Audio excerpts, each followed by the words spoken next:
Alright. Okay, so we're back. Oh, you just started? Yeah. Okay. I'll just go straight in.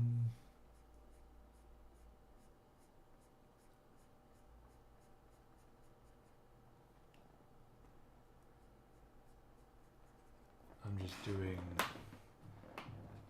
an ink illustration.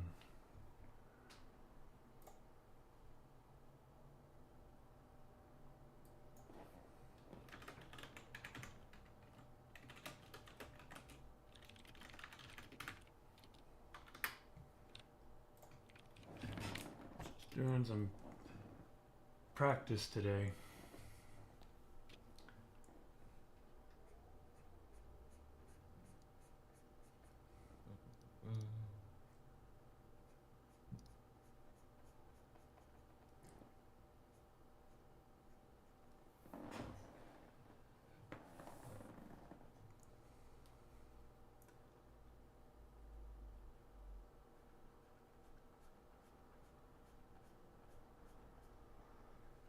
Okay.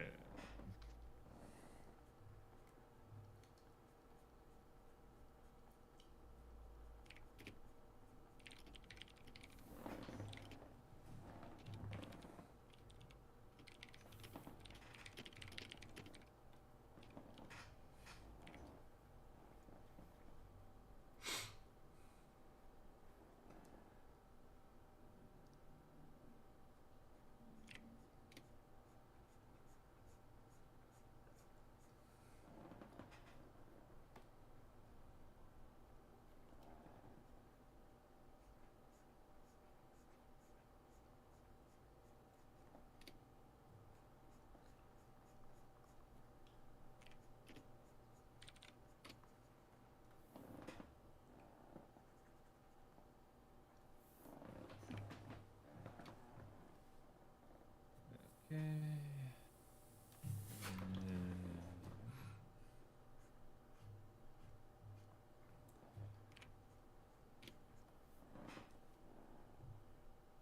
Okay. All right. So, hey, taxi. How's it going? Taxi. Um, we've got more of the same that's going on today. I didn't get a whole lot done yesterday. I was really tired.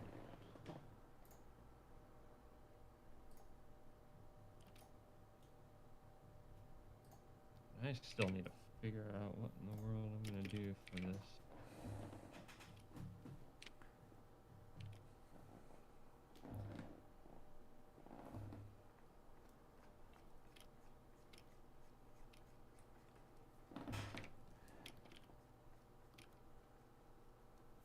Try more of this red.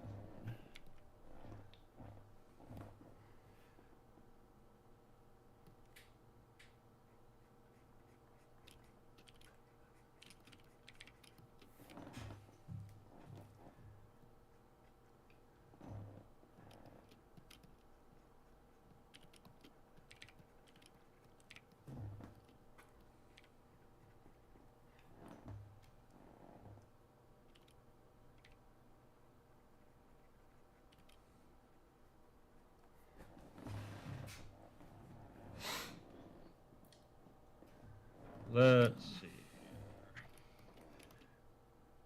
I think I want to keep going with kind of the purple look for the cliffs. But I want to...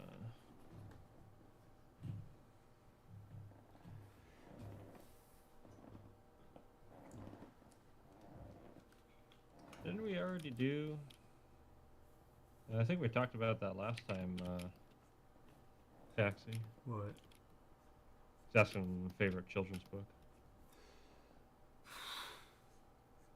Did we talk about I think so. that? Boy.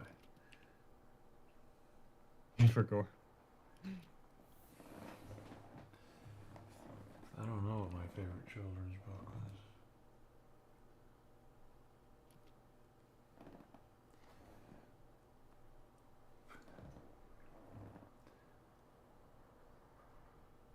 Running out of questions. That's all right.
Those are kind of one and the same thing there, Taxi.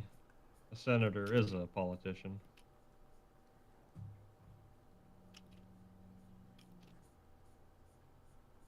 So the answer is, I would rather be neither. Yeah, who wants to be that?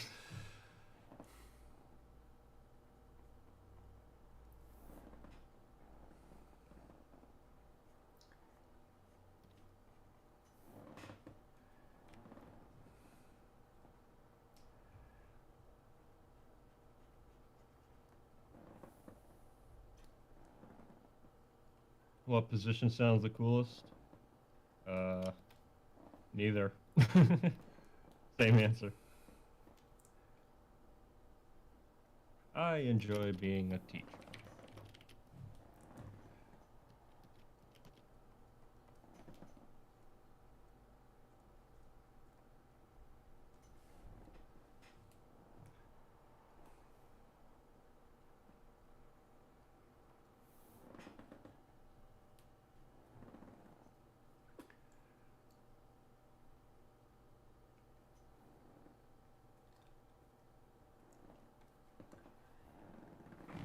Let's see.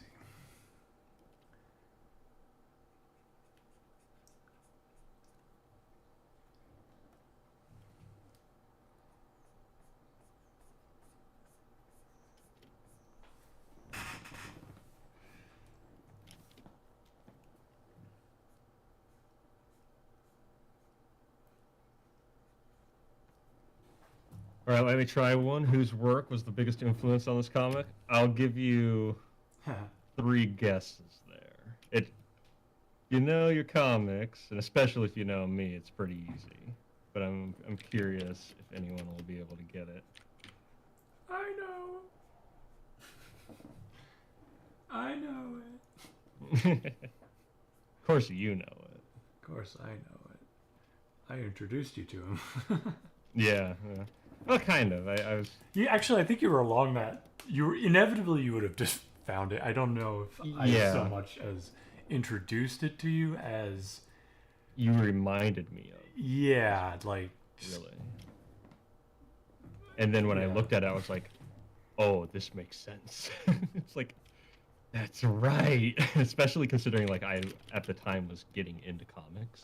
Yeah. And so it like when you showed it to me, I was like, "Oh, this is what I'm looking for."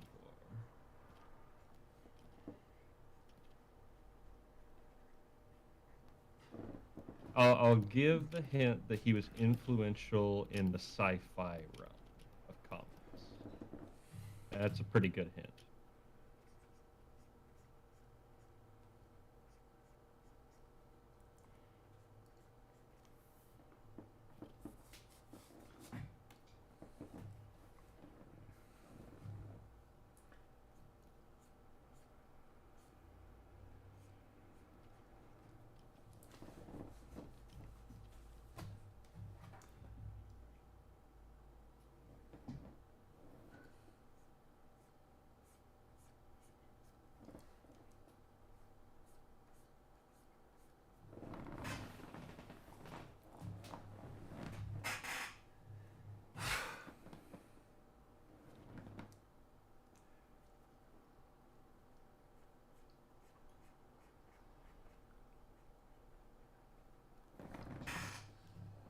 It's actually kind of funny because I got asked kind of a similar question for an interview a while back, and I gave the answer. And then I was asked, "Oh, so what's like the biggest project like that this creator did, that like your favorite project by them or whatever?" And I sat there and I was like, "Oh yeah, I haven't ever read any of his work actually. I just really like his art." Yeah. And so I basically was like, "Oh, I have to admit, I've actually not read his work. Because influence for me isn't about like strictly like enjoying someone else's work per se. Like it is, but for me, it's whatever like gets my brain like clicking. Yeah. And that can be like whether I've read the work or not. Like if I look at the artwork and all of a sudden things are clicking in my head, then I like it. It's influenced me. So the answer I gave was actually, I guess I can't. Like I kind of can say this. I guess this will be my second hint. But he worked on Jodorowsky's Dune. The reason I'm willing to give that out there is because a lot of people worked on Jodorowsky's Dune. But basically, the way I kind of broke it down was, I like looking at that film for influence because it never really existed. Yeah. So it has this very like ethereal feel to it, and went on to influence so many things without ever existing. That idea is just really interesting to me.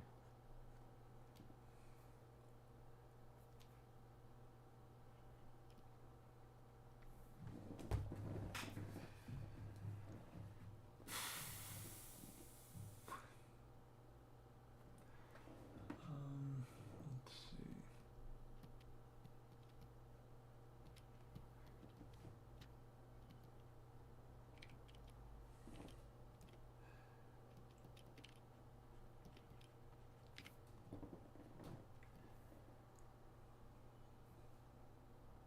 Um,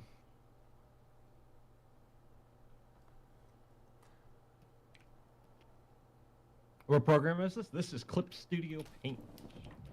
Yes, sir. One of the best programs ever made.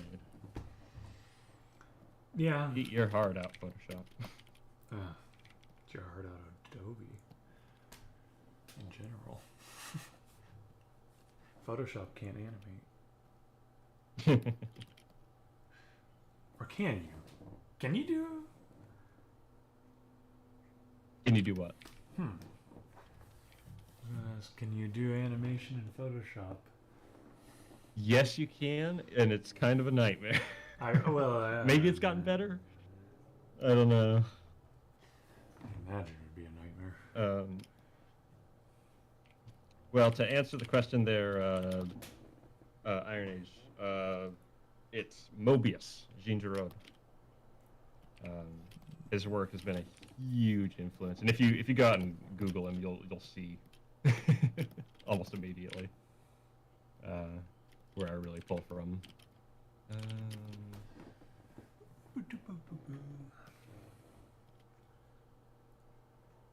Why is it better than Photoshop? Because it's actually designed for artists and not a archaic jack of all trades. So the brush engine just feels better. The tools are more in line for comic artists, which makes it really nice. Mm-hmm. I mean, it's designed to do, because it's a Japanese company. It's designed primarily for like manga Yeah. originally, and it used to be called Manga Studio. Yep. But as the audience grew, they were like, well, it's not just for manga, so branding kind of thing. So they made it Clip Studio for, I don't know why Clip.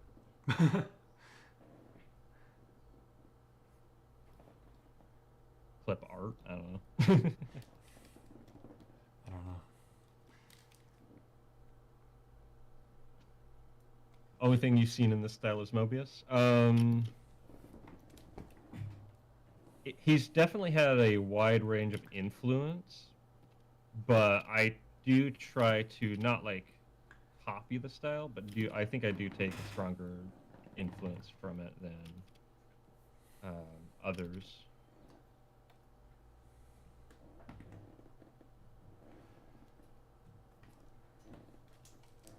Personally, I feel like so often line work and color and stuff like that in comics is almost like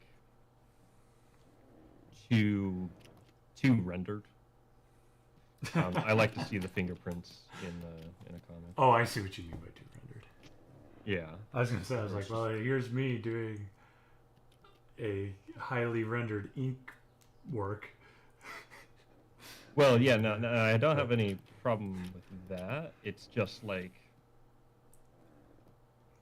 the way I kind of see it, and it's kind of ironic I'm working in Clip Studio Paint because like it kind of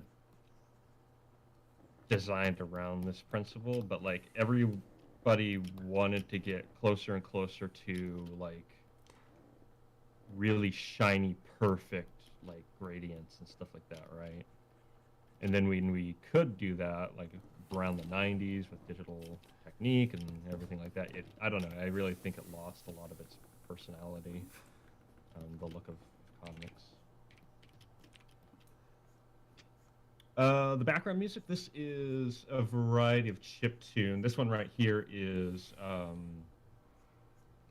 Big Giant Circles, a song called Houston. The song before was Chip Zell. Chip Zell's one of my favorite chiptune artists. She does everything on Game Boy, I'm pretty sure, which is pretty cool.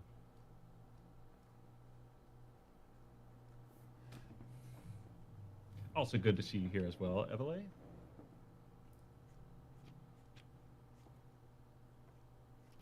If I'm not mistaken, you do music yourself, right, Evele? I think I heard one of your songs on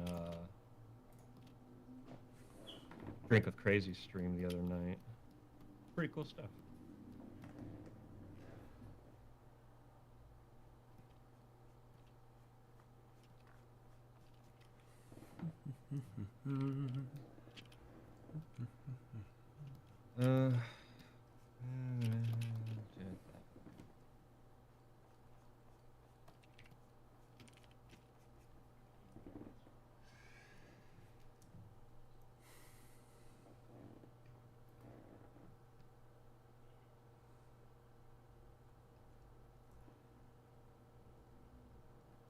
Yeah, no, Chip Zell's awesome.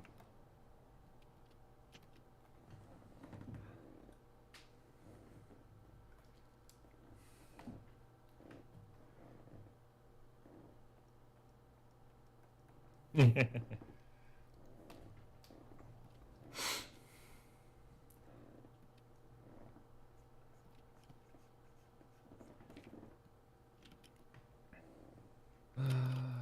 want to do it this way. Getting the layers to look right is a little tricky. But I don't think I want these like fragmented bits. I think I want everything to be a continuous line.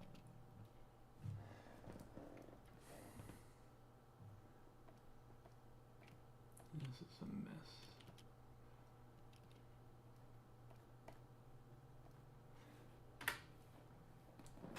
Aggressively supportive, I believe in the term, yeah. Or I believe is the term, yeah. That's what's been kind of cool about the that group. It's just how on board everyone is with just getting people's projects off the ground and whatnot. It's really cool.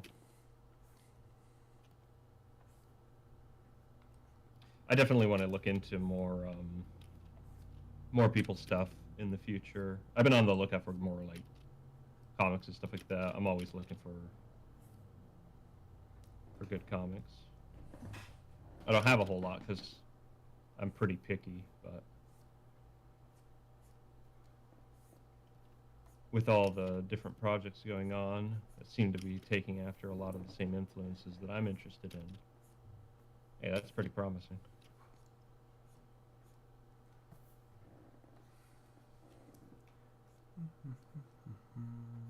Shoot, that actually reminds me. I need to get on top of.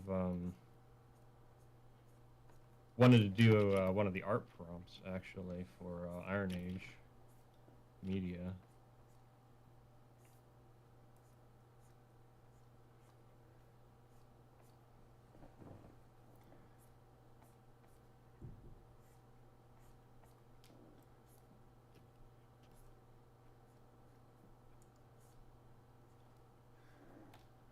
Been distracted and tired.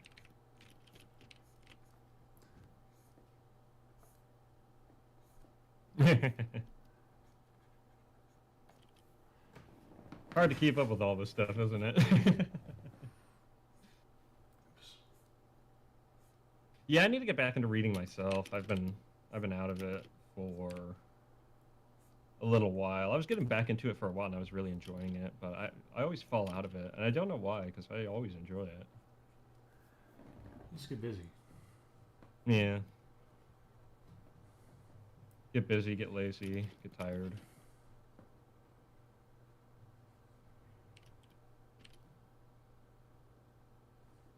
Yeah, I imagine doing a magazine. I can't imagine how much work that is. That's got to be. Oh, that actually reminds me. One second. I got a suggestion for an open source program when I asked about an alternative to to InDesign. Let me see if I can get that here real quick. Where was that?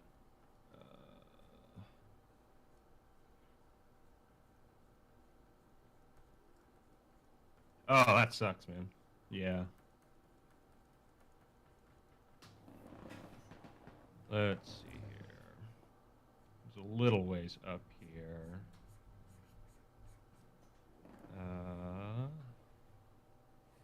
Where is it? No, I think it's a little bit further down.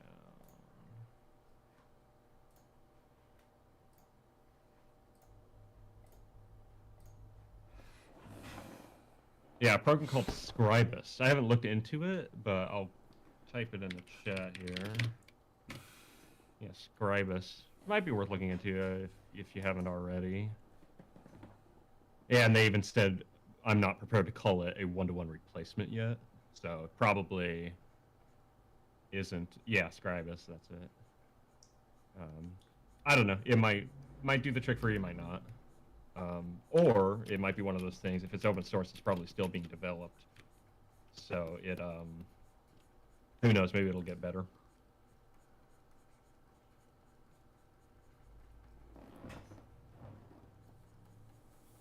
Appears to be lapsed in terms of support. Um,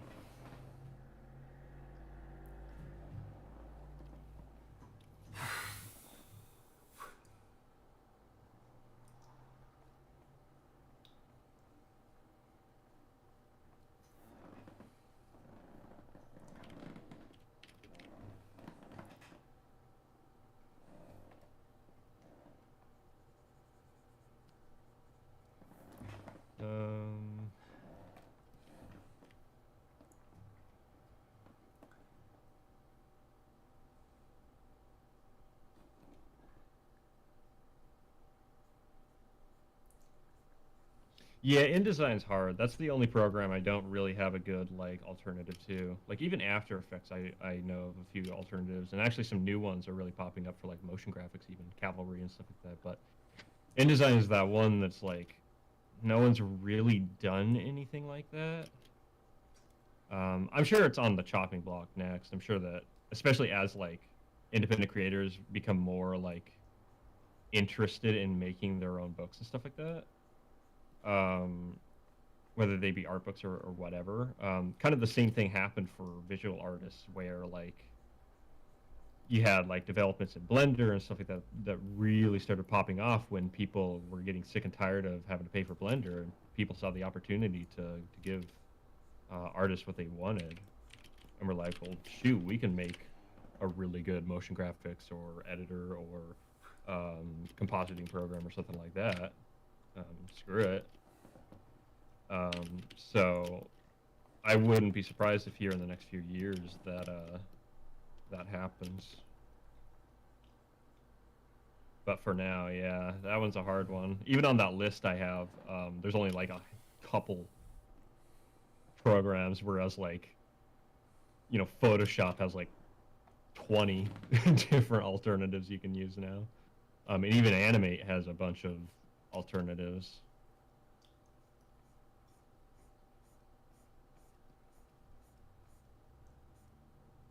Which is great. I mean, I made my first film in Flash CS6, and oh boy, Oh boy. never again. Oh boy, indeed.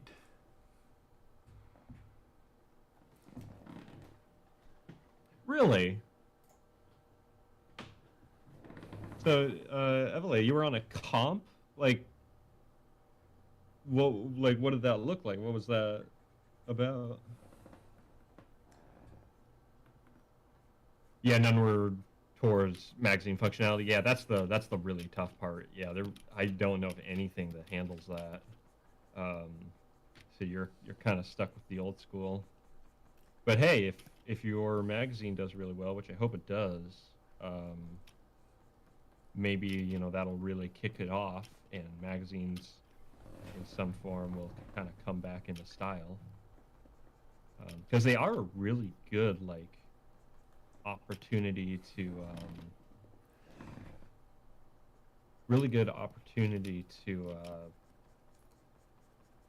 get a lot of different eyes on a lot of different people all at once. I will say that Clip Studio Paint has some kind of like zine function, but I don't know what that looks like, and it's a zine, which I think is different. Yeah, like a fanzine thing. So I don't know if that would really do you, be what you need it to be and all that, but there is that.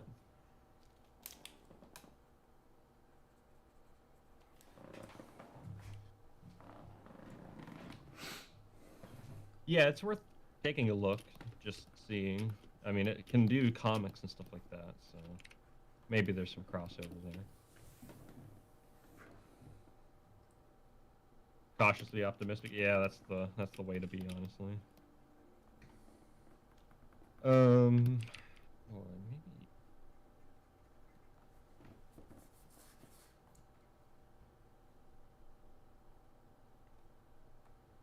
Oh yeah, chiptunes equal win. I think I've heard of that. I think one of my other favorite chiptune artists,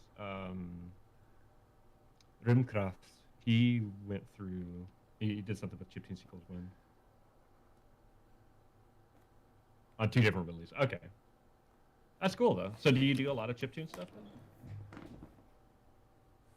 then? Yeah, this isn't working. I'll just do that.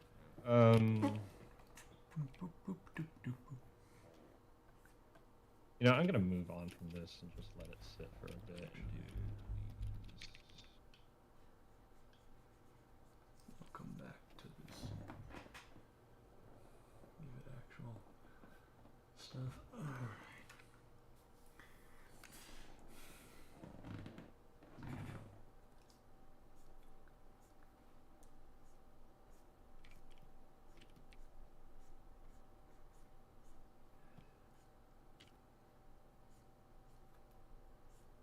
Oh, nice. Yeah, no, I love Runecraft.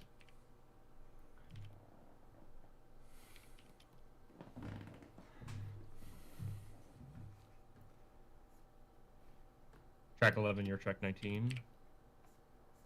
I may have to go out and find that.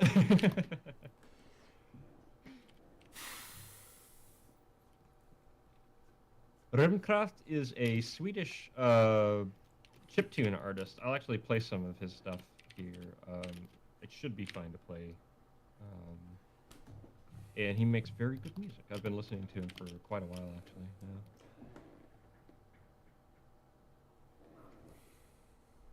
Let's go play some Rimcraft.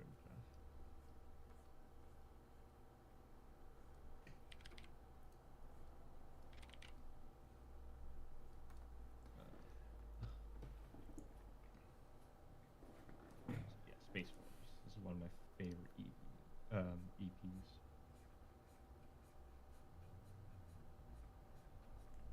Did nothing but chiptune metal/rock for 3 albums. Nice.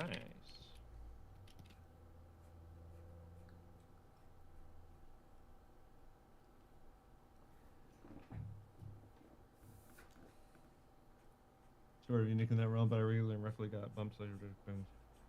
Yeah, no, there's some like, I mean, there's like 30 years of experience, coming down the pipeline as far as chiptune goes, which is crazy to think. It's crazy to think how far back that goes with like keygen and whatnot.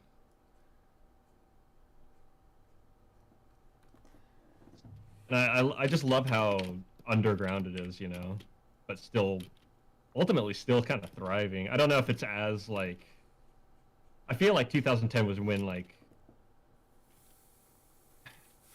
chiptune really came into its own. Just the techniques that were coming out of it, the sheer talent and like all the people and stuff like that, and just like all the events and everything like that. DreamHack and whatnot, especially over in like Europe. Funny enough, Anamaguchi, yeah.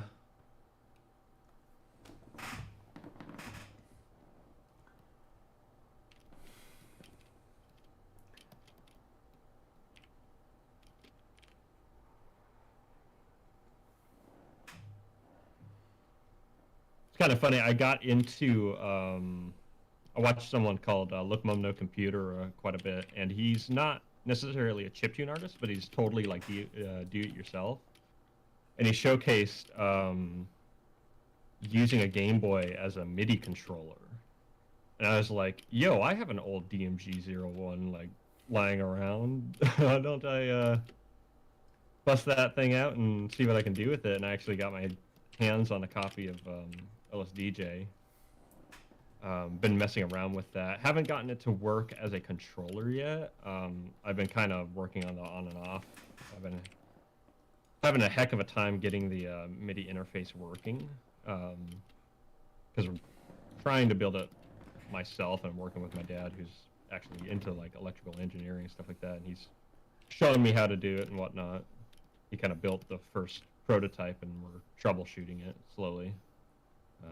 I actually need to get a table so I can take a look at it under the oscilloscope here.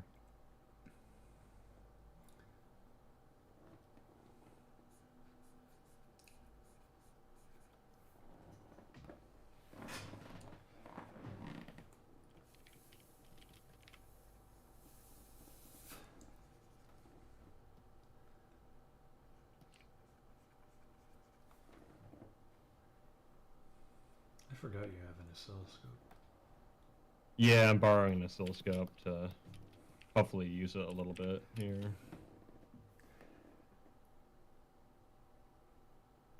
Actually, the other thing I need to do is replace some caps in my organ. Yeah. But I do have that thing back together, and it's working. It's working pretty dang good now, which is nice.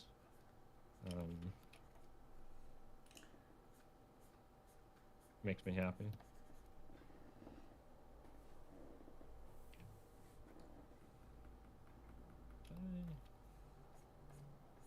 Yeah, we'll go with that, but we will do something. Actually, that's all right. Okay. This page is not done though, because we still need to do this big guy.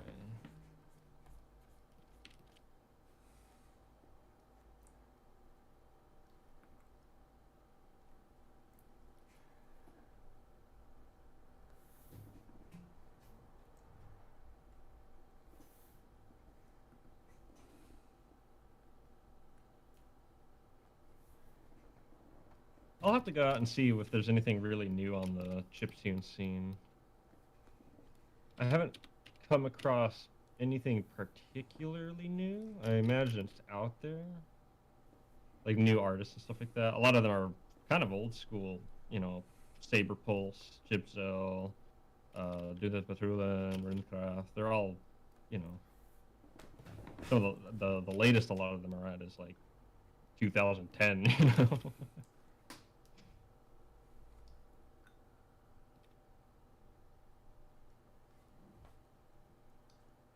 But I'm sure there's something out there.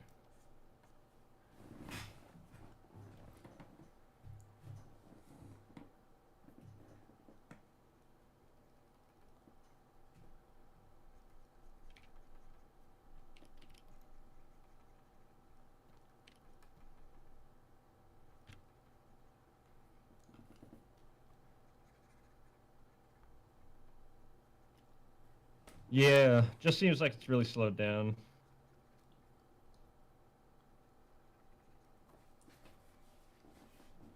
It's a bit of a shame, 'cause chiptune, I don't know, it deserves a lot of attention in my opinion, just for the sheer creativity of it.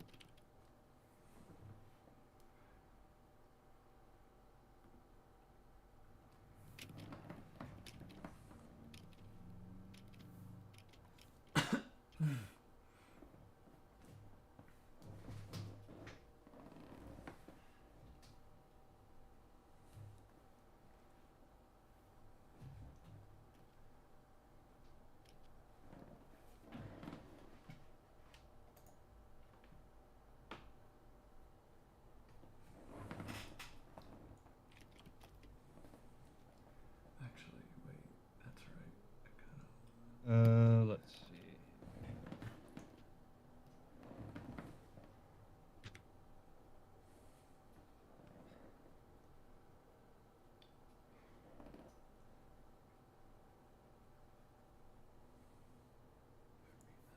Lights go.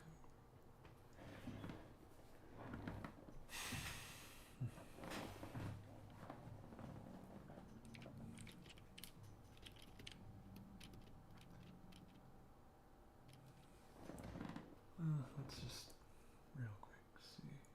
Also very tedious. Yeah, you're not wrong. Tracking and stuff like that does take a while.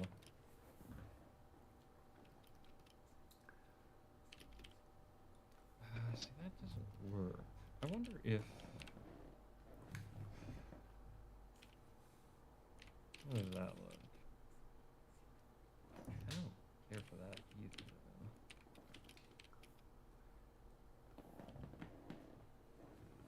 This will just need to be very specific.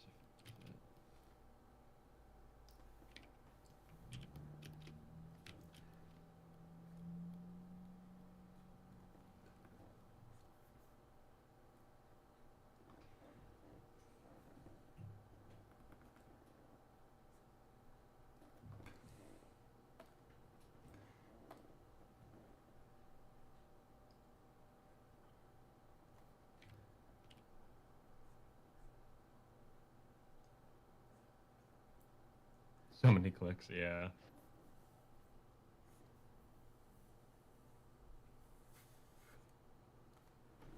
Does give it more of a handcrafted feel, though. That's kind of a neat thing. I remember watching there's a TED Talk of all things, funny enough, of I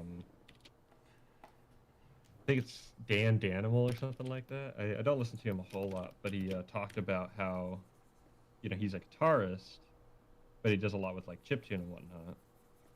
And so he wanted to do a guitar solo in LSDJ, and he was like, you know, on a normal setup, like with just a guitar and stuff like that, I can just play it, right? You just play it, you record it, you're done, right? But with this, I have to really think about how I want to recreate these elements, and so it forces me to kind of approach it in a completely different way.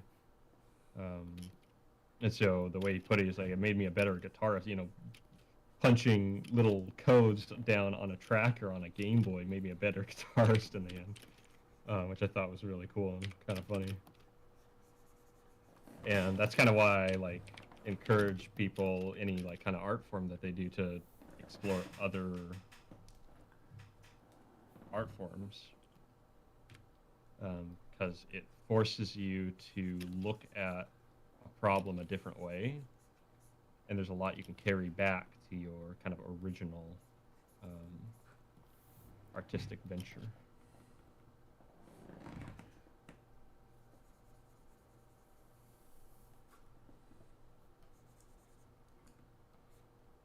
That was hard to mess up compared to playing myself. Yeah, very meticulous.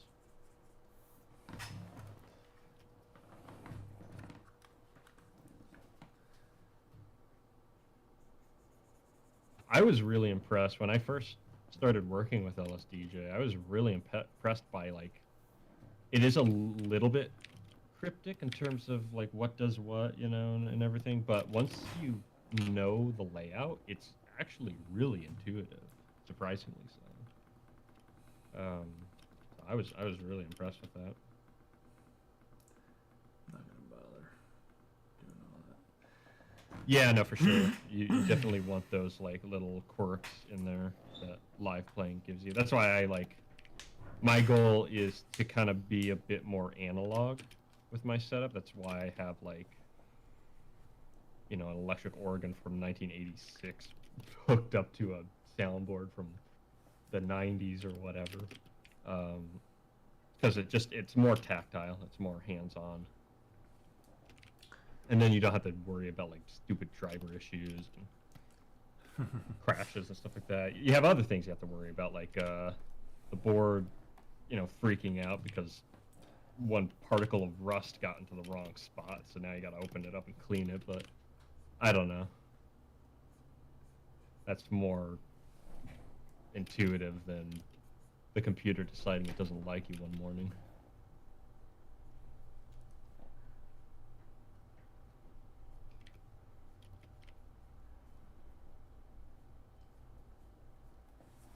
Yeah, All right, Iron Age. I'll catch you later. I still use a DAW.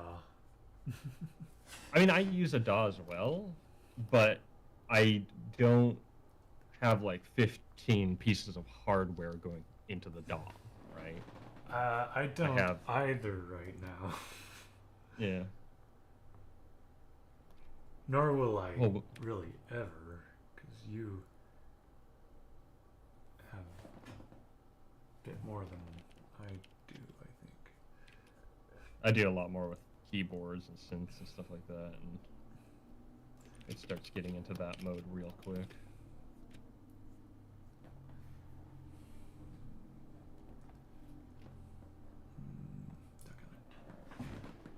What's happening here?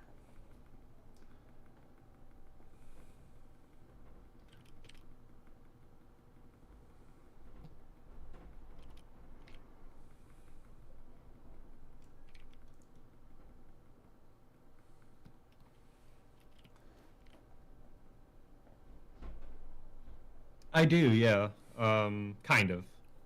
I don't do it a whole lot. It's mostly like a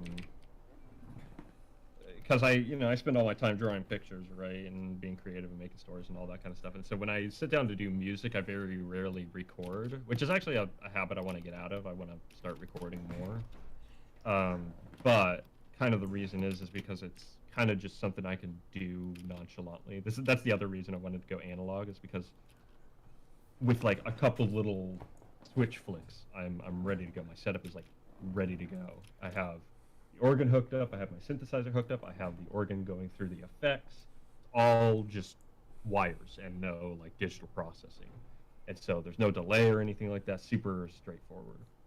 So I can just jam. Play some Rush E. Nope.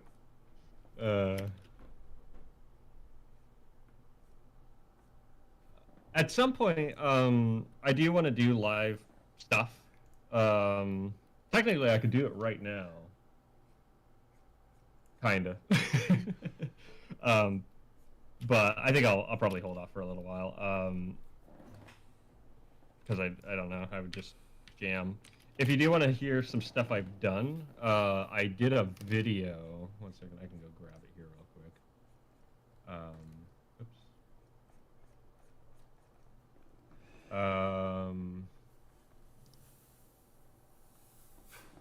Where is it? I did a video. Well, that's the thing. I haven't done a whole lot of recorded music and stuff like that. But this is a video of all the time lapses for Inktober of last year, because I did every day. And I did the music. I improvised the music. It's rough around the edges, but I kind of decided to keep it that way because, one, I didn't want to have to go through and edit all of it to sound pristine. And two, it kind of fit the spirit of Inktober being a little bit more improvised and, you know, keeping the mistakes and kind of just putting it out there, you know? Plus, I had to do like 21 minutes of music, and I didn't want to spend too much time on it. So that's a good example of my work and what I'm kind of heading into. It's mostly just the organ and a little bit of my synthesizer. So not the full scope or capability of my setup, but currently what I'm most comfortable with.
Oh, that's the EP. And that's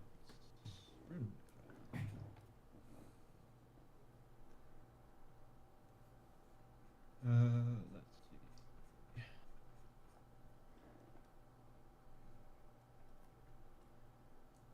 Crazy to think that was 7 years ago.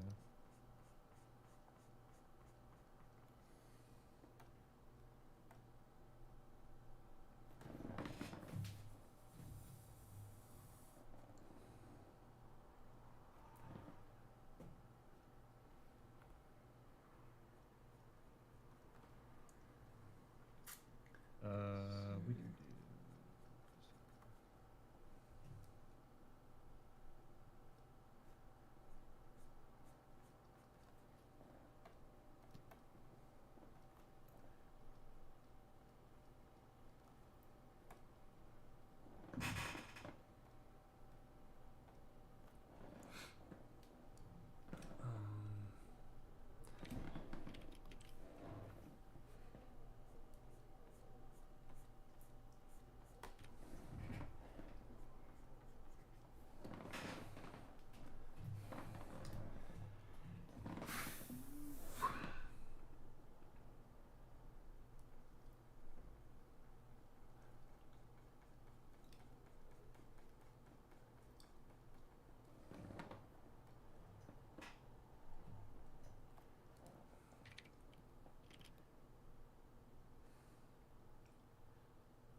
Oh, that's interesting.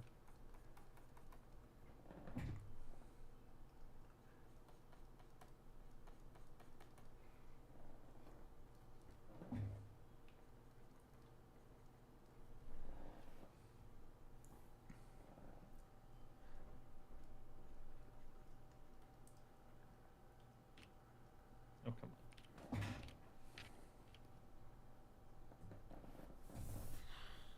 All on. Yeah, day 30, the gear. That was kind of funny. I just kind of did that real quick. I wasn't super happy with how it turned out, but I'm glad that you liked it. Inverting inking is really fun, doing white on black. I did that a few times for a few pieces.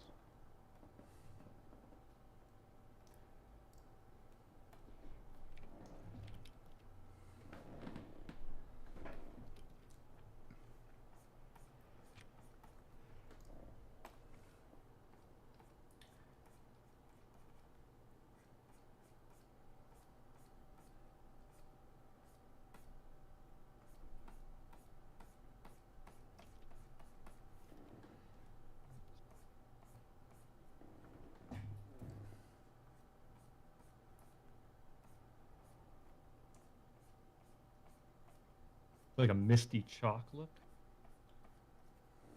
Yeah, I used a noise brush. That's all done on Procreate, and the noise brush was actually it's a little bit edited to give it a little bit more control, but it gives it a really nice gradient effect. Just a nice texture to it that feels a bit more natural than like an airbrush or something like that. Gives it kind of an old school like poster airbrush look. Actually, if you've ever seen posters for like The Day the Earth Stood Still or those 50s and 60s sci-fi pieces.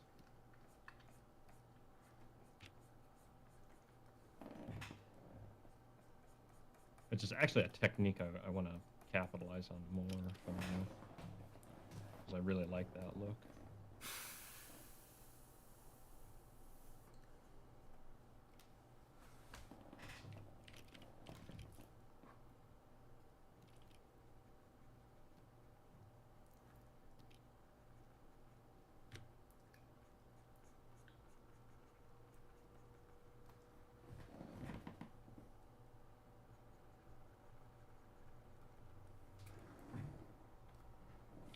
Yeah, we'll see if I do this year's Inktober.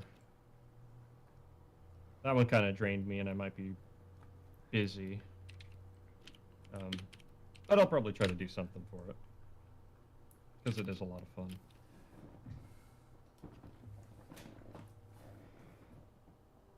Maybe I'll do it like a weekly thing or something.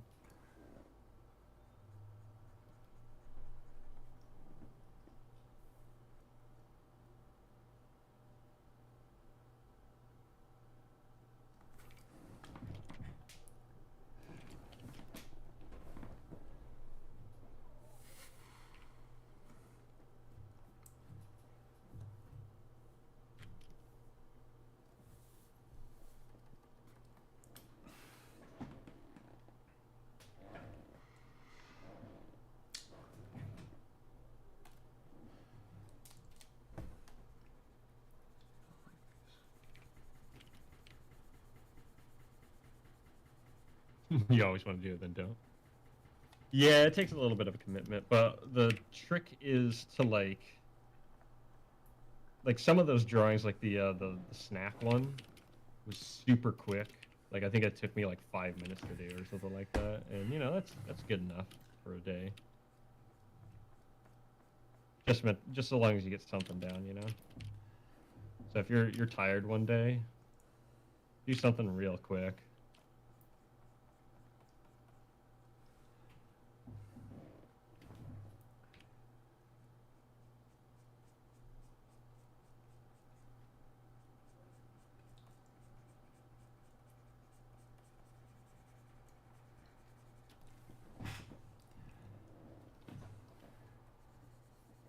I actually wanted to do a blog post on that. Funny enough, I wanted to talk about like sticking to something and you know ways that I kind of helped myself to see it through.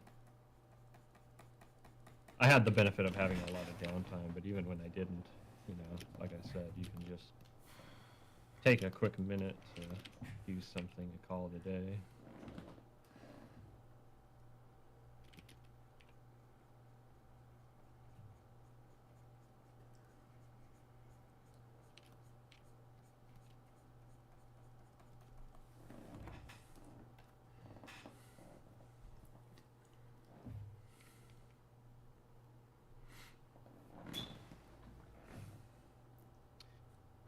This is my first like proper comic, yeah. I've done other sort of comic stuff before, and I've done animation, so I'm somewhat familiar with, you know, visual mediums and stuff like that. But like, as far as proper comics go, this is the first one I've done. Yeah, I actually come from animation. I would say I've done 3 short films over the span of, oh goodness, it's been a number of years now, almost 10 years, I guess, and like 8 years.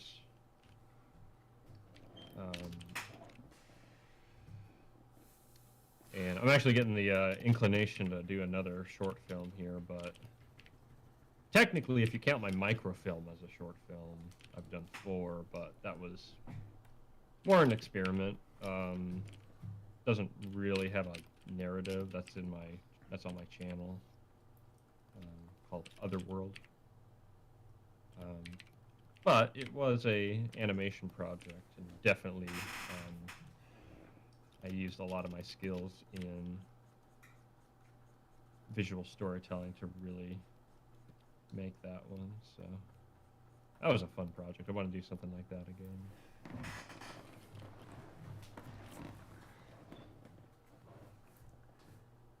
Oh, it's all good, Taxi. Boy, I haven't. What? I remember when Smite came out. Oh my gosh, Smite. Yeah. I'm gonna be honest. I'm amazed that game's still around. Yeah. Whenever I think about that game, I think of like Rooster Teeth or Let's Play or Achievement Hunter, because I was watching them a bunch when that came around. Yeah.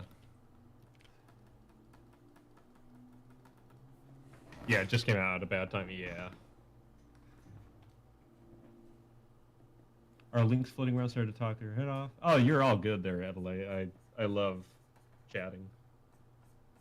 It does make streaming easier. Yeah, no, like it's seriously like that's the reason we chat. If we didn't want people chatting, if we wanted to focus, then you know what are we doing streaming? Yeah. No, actually the reason I came over to YouTube instead of streaming is because like Twitch was like friggin' dead. I wasn't getting hardly any kind of conversations going with people, like every now and again. But coming over to YouTube, it's been a little bit more active, which has been nice. It's like, oh yeah, streaming is fun because you get to talk to people. All of my stuff's on my channel as far as like my animations go, except for my first short film, which isn't anything special. But I can shoot you a link if you want to see it anyway. I think I only have one of my animations on my channel, and I'm not an animator. I think it's the Temple of Hands. Oh yeah. One.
Do I plan on making another tier list at some point? We just need to figure out a good way to like get me the links and stuff like that. I wonder if there's a way I can like give permission to post links. YouTube doesn't have a lot of managing my right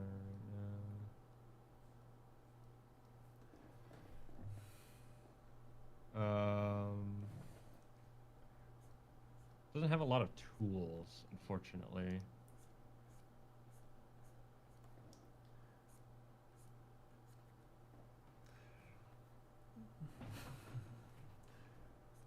There's like settings. Oh.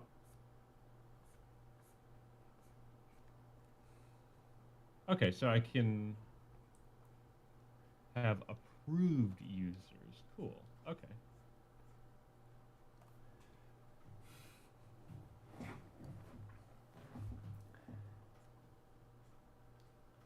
So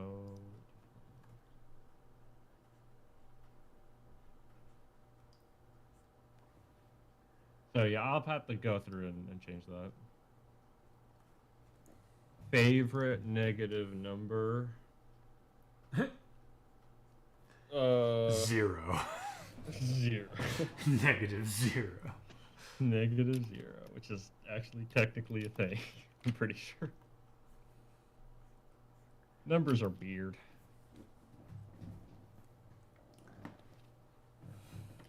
Oh, I need to...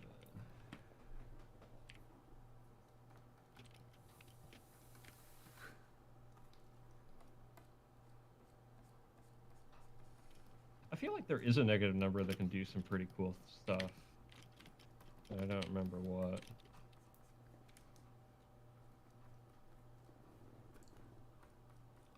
I mean, there's the square root of -1, but...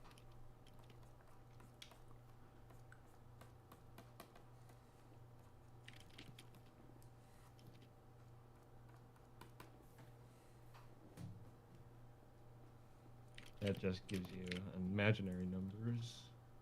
Mm-hmm.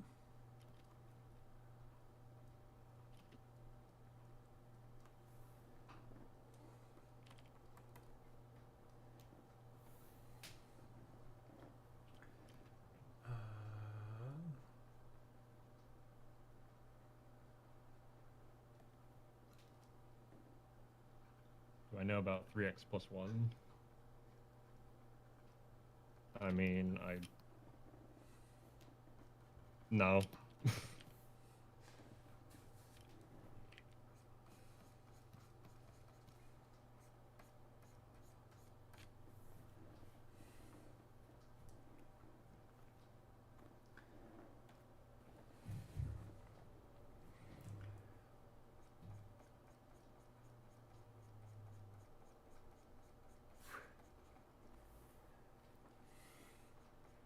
Just sent the link. Well, links aren't going to come through, unfortunately.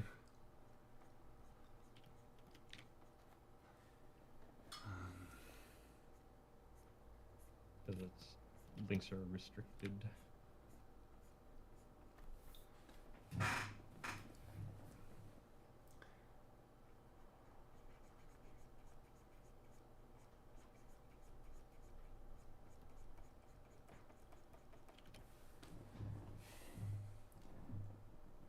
It's called the simple math problem no one can solve. Yeah, I think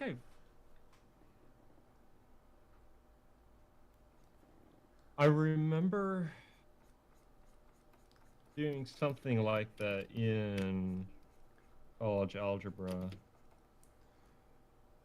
and it was very interesting what it kind of got into. Basically, I got into a loop that no one knows how it functions. They can't figure it out. Yeah, I think I've seen that video pop up. I might have to check it out. Who did that video? Was that number file?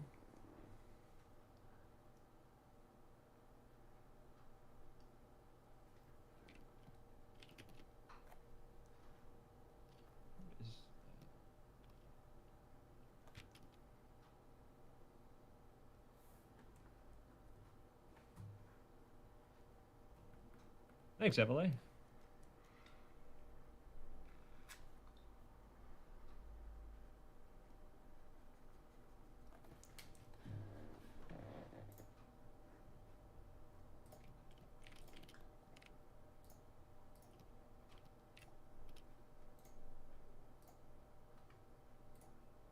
Oh yeah, they do take quite a while.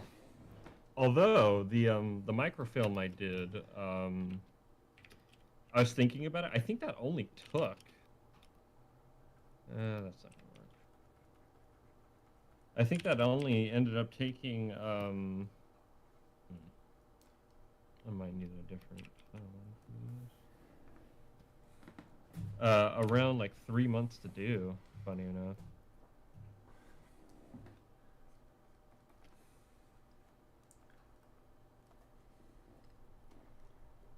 Because I started it in, I think, October. I'd been conceptualizing it before, but the actual production, I started it in October, and then I finished it in January.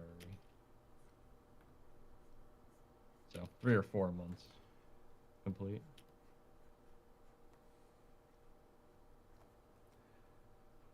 My favorite prompt for the Inktober. That's a good question.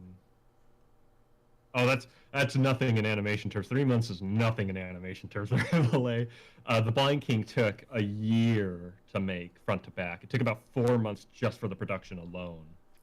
And then comp. No, that was including comp. No, I can't remember if comp was an extra month after that. I think it was. So that was 5 months overall. And then sound design took like another 3 months on and off. So yeah, it takes a long time. That's why I'm making comics right now. Because comics also do take a long time, but nowhere near as long as animation.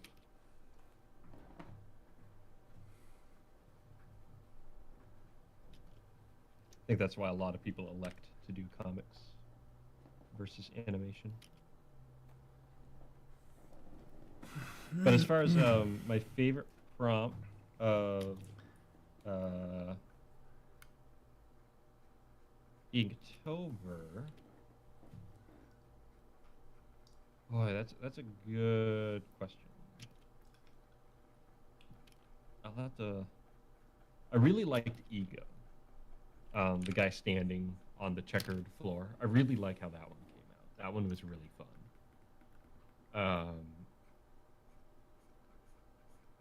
And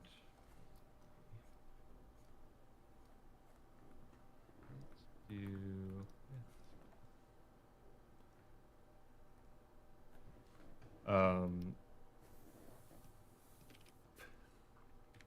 Let's see. What else was really fun?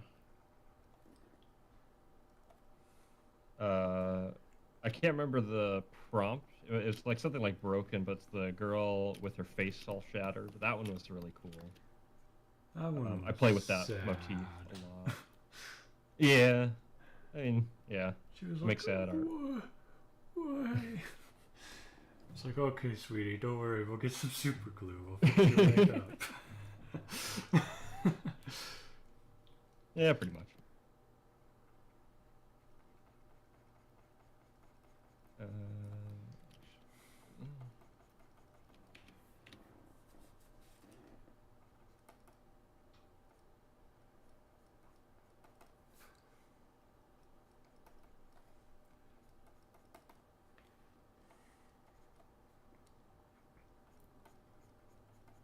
But that one was really I spent a long time on that one. Because I really enjoyed the technique, and it's a slower technique.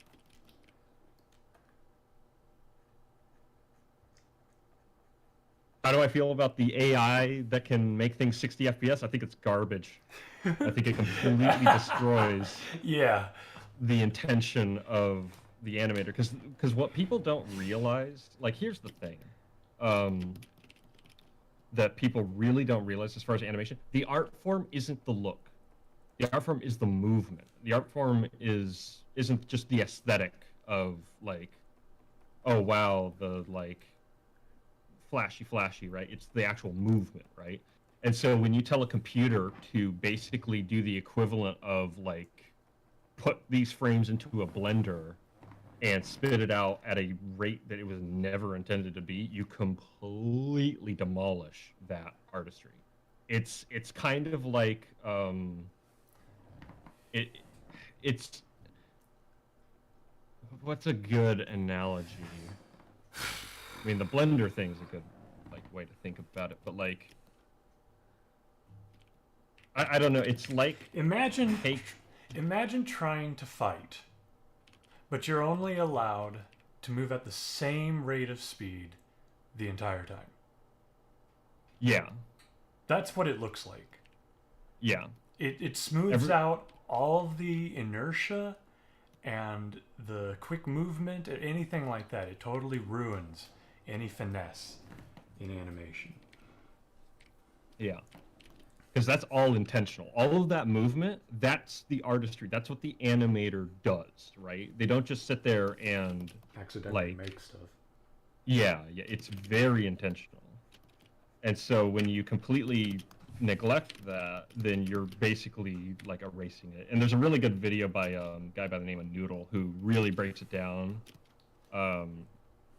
And I love the way he puts it at the end where he's just like, and you know it's gamers, because gamers are the ones obsessed with 60 frames per second for no good reason. You know? So, like all those people are saying, oh, wow, you know, it looks so much better and whatnot. This is the future of animation. It's like, okay, yeah, like you watched one clip and you were like vaguely impressed with the tech. Watch an entire series of just that nauseating, just like blended frame movement. Yeah, no. You're gonna get bored, is the thing, because there's no contrast. It completely eliminates the contrast of movement. You passed the true artist test. Well, see, 60 frames per second for gaming, sure, right? Well, that's Because that's refresh that's the rate point. and Yeah, difference. It's totally different. yeah, right. But for animation, you don't need that. And in fact, like I actually, so kind of interesting. So Shadow of the Colossus got its remake, right? And it's a real like gorgeous overhaul, you know, visually breathtaking, stuff like that, totally next gen, everything like that. And that includes a higher frame rate. As far as the movement goes, like yeah, it's probably better for gameplay, it's probably better for the experience in terms of like all that jazz, whatever. For the animation of the Colossi, I prefer the lower frame rate because it is a technique in animation to utilize less frames. And this is the other thing that people don't think about is they don't just do, you know, threes or fours, animate on threes and fours, just because they feel like it, just because they're lazy, right? Yeah. Yeah, it does cut down on the work, but there actually is a lot of nuance that comes out of lower frame rates. And one of those is making things feel heavier, making things feel like they have more impact. Basically addressing what it is it's kind of a micro sense of anticipation. And so the thing is moving slower than you expect it to. And so you're anticipating it hitting like every frame, right? But it's just taking longer and longer, like it's heavy, right? And that's how it works. So when you get rid of that, suddenly everything just feels like a model toy.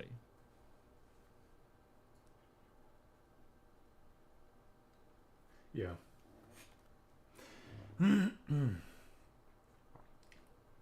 Which is what was wrong with the sequel to what's it called? Pacific Rim. Yes, exactly. They Among other things. Yeah, a lot of things, but they didn't animate the stuff to have that kind of weight.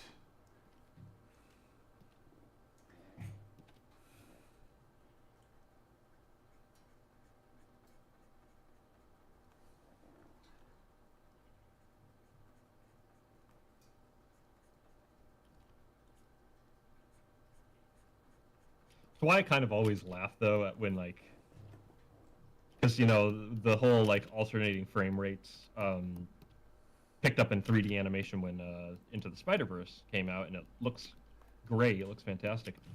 And I found it really funny how people were kind of like justifying it, where it's like the only thing they would ever talk about is them using the technique to make Miles look more awkward in his movement, which is true.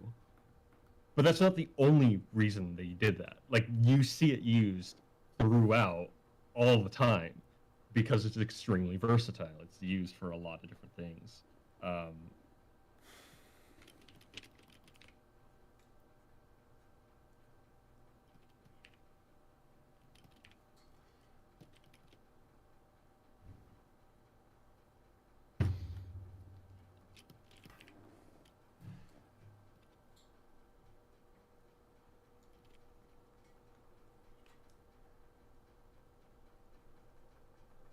You didn't care for the frame rate changes in Puss in Boots? I liked it. I think they did a really good job with it personally. I've not seen that one.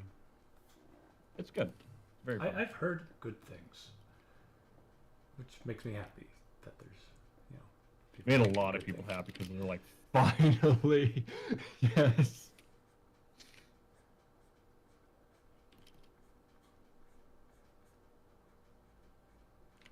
Okay, that's done. Now we can do you.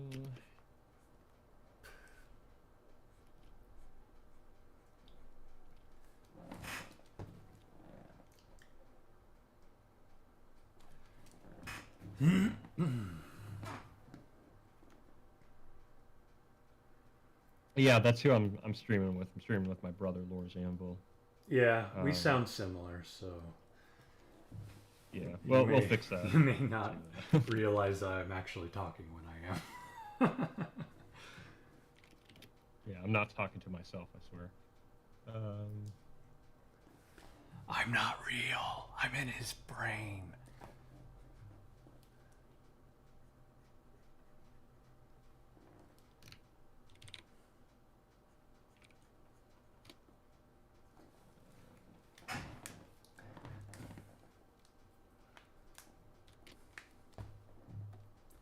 There you go.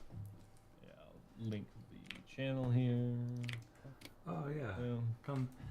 Come stop by and watch me practice my inking.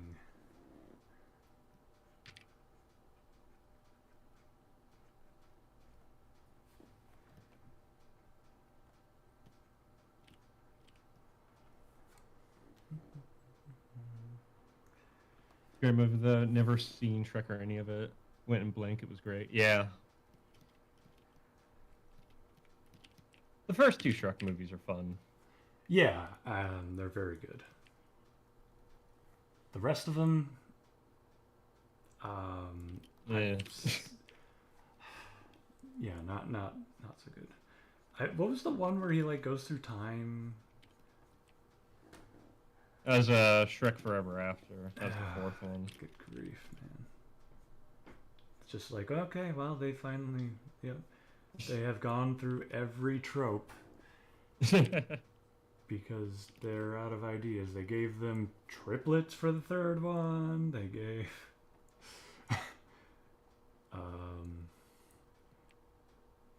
time travel or alternate universe, whatever, which didn't make sense. It didn't make sense. That one didn't make sense because Fiona was an ogre. It's like, why is Fiona still an ogre? Well, she would have still been cursed. Yeah, but she was an ogre all the time, I think.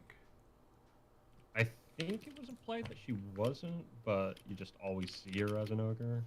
I don't know. The movie, yeah, didn't. It wasn't communicated very well to be. It wasn't a good movie. Yeah, it really wasn't. So.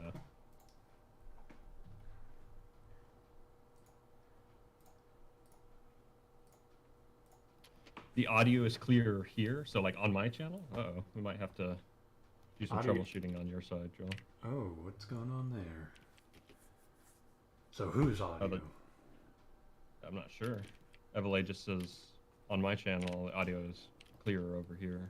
Can you give us some specifics there, Evela? We might be able to fix it.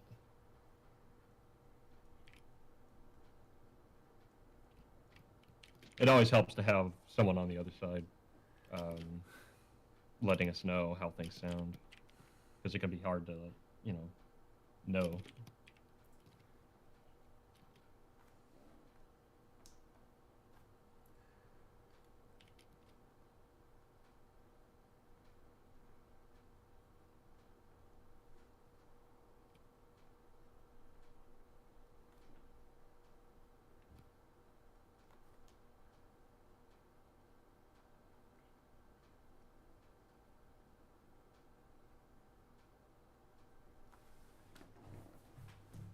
I feel like Disney villains have gotten slightly worse over time, slightly worse. Uh, When people if we stopped compare, trying to actually have a villain. yeah, when we compare Milan to Lightyear, yeah, no, straight up.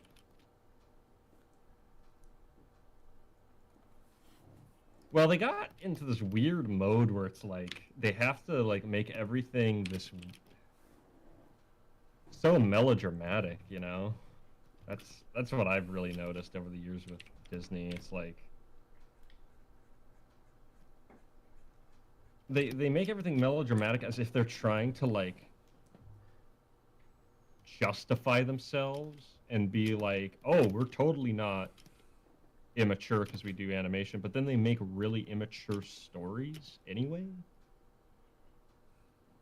It's kind of you know what it reminds me of, like the 14-year-old, you know, saying it's not a phase, like it's just, and then they're, you know, pretending to be like mature.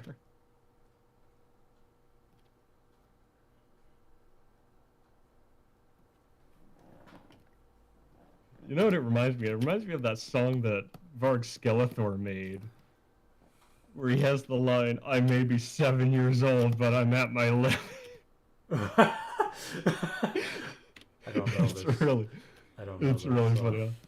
I'll have to show you. It's really funny. It's totally making fun of like being edgy, essentially.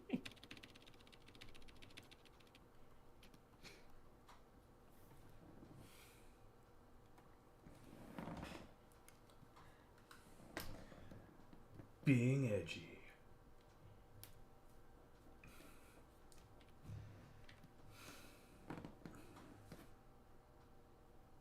Audio here is louder and clearer. Oh, so you might just need to push your levels or something.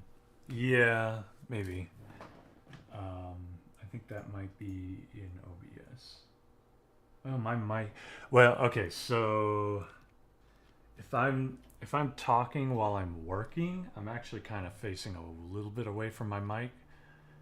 So, and there's not much I can do about that because of my arrangement, unfortunately. But I can turn you up for them. So, there you go, Andrew. All right.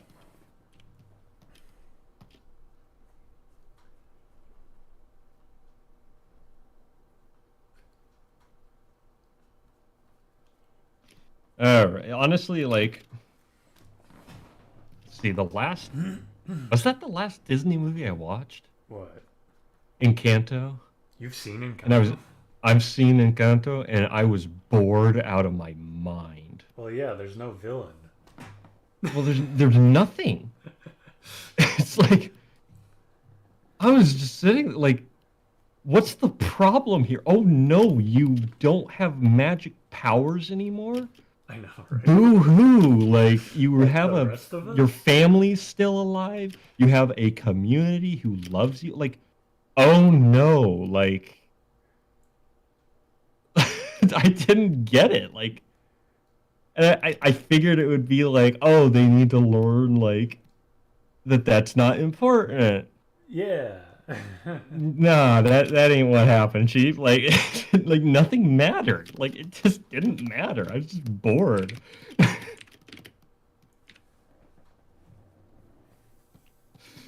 I don't know.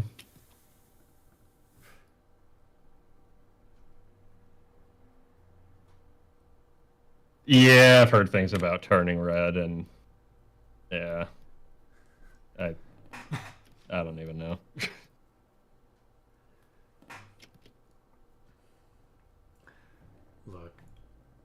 I've never really been all that into Disney, so you know, Yeah. it's not really a big deal to me.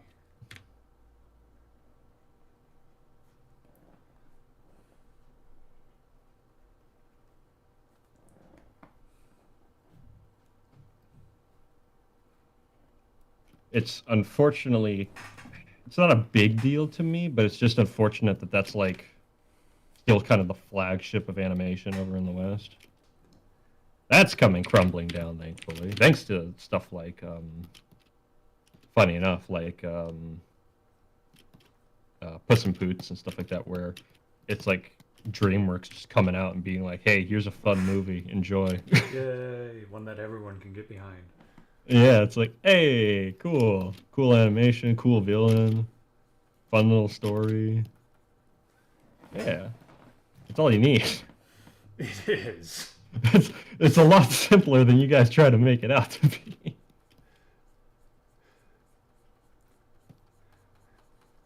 I just want to be entertained.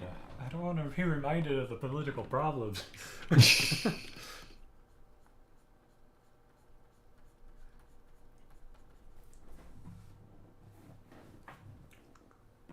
Oh, I remember there's a strong girl and someone sang a song about something. Yeah, that basically sums up Encanto there, Evelyn. Um, That basically sums up every. Disney movie? Yeah, pretty Yeah, much. they always have music. They always have songs.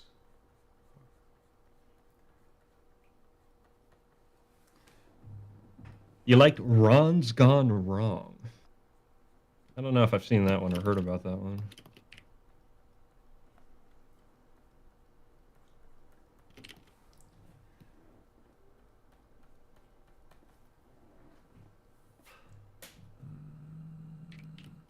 That's what is this? What is that? Oops. It's nothing. Okay. Wait.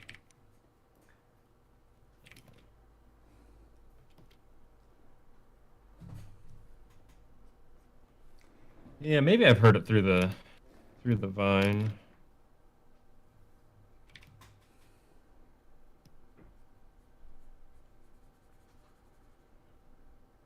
Honestly, it was kind of funny. I was talking with a friend of mine the other night, and we got to talking about like what we're interested in seeing come out, and I was like, yeah, there's pretty much nothing like coming out I'm really interested in, which I'm not really complaining. I don't really care. But out of curiosity, we went out and we started looking, and the only thing that really, really caught my eye was apparently there's a sequel to Ernest and Celestine coming out. Really? Yeah, Yeah, that movie kind of. the ending of that movie is kind of They funny. really kind of made some stuff up. Yeah. I still like it, but yeah, it's kind of funny. Oh, I liked it too. I told you to watch it. Yeah. But we'll see if the sequel's good. Apparently, it's already out in France. So. I think it's a kid's book, isn't it? Yeah, it's a series of books. So they're probably, I imagine, basing the next one on the books. It's like, hey. Ernest commits murder, and she's like, he didn't do anything wrong.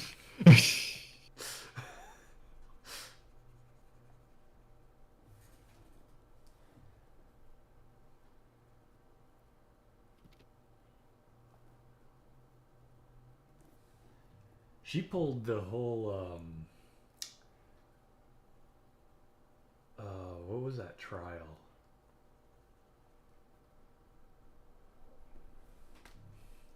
She pulled that whole thing where those guys killed that kid, and the lawyer got them off basically because he was like, it's in their animal nature to kill. Wait, what? Yeah. Good grief. And he's like, yeah, it's in their animal nature to kill. And they got off. Well,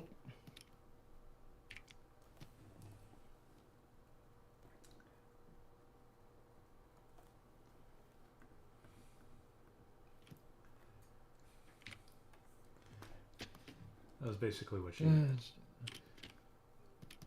lawyered for him. He's a bear. He'll just eat your candy and break into your store and eat your candy. It's not a crime.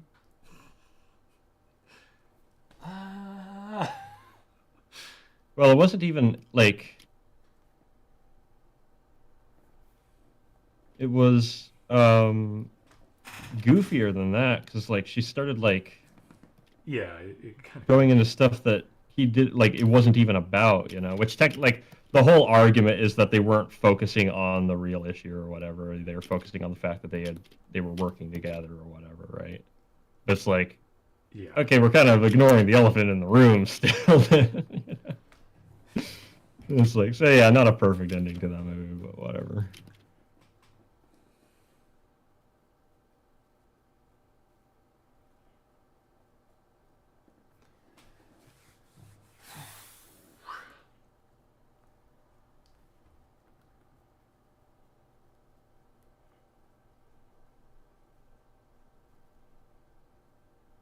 Let's see, combat gods. Isn't that... I feel like... I could be wrong, but I feel like that was the one where the guy got caught tracing a Naruto fight. Oh.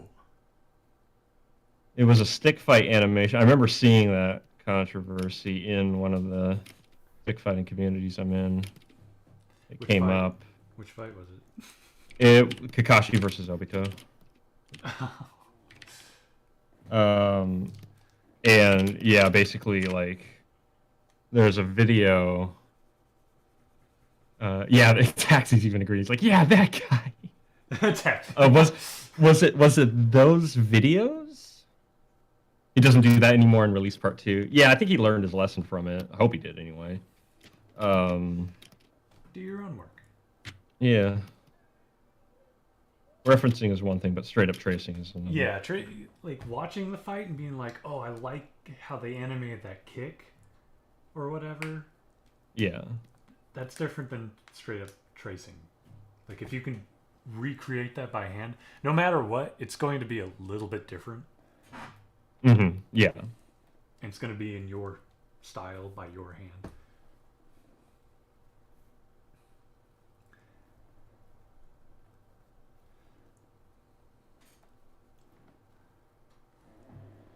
But yeah, don't do that. Stop. Get some help. Like from a fellow animating friend or something. I don't know. Yeah. The stick fighting community. Like, hey, who wants to help me with this project, guys? It's really hard. Animating is hard. It is. Art is art in general. It's a lot of work. Go figure. But it's a lot of fun work, man. But to quote Tom Hanks in A League of Their Own, of course it's hard. It's supposed to be. That's what makes it great.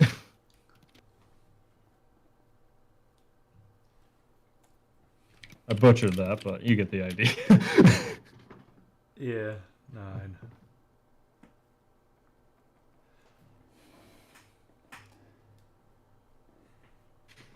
I don't know how Goku does that spirit bomb stuff. Does every good person in a 100-mile radius feel like their energy is getting drained? Everyone except for Yamcha. He'll just make it smaller. No, Yamcha, you'll just make it smaller. Oh, come on, guys. I can contribute. Man, I almost saw Yamcha do something. I caught an episode of Dragon Ball where he was actually like he didn't have a broken leg and he was gonna fight someone. Yeah, I don't have any music over here. I just saw your comment there, Emily.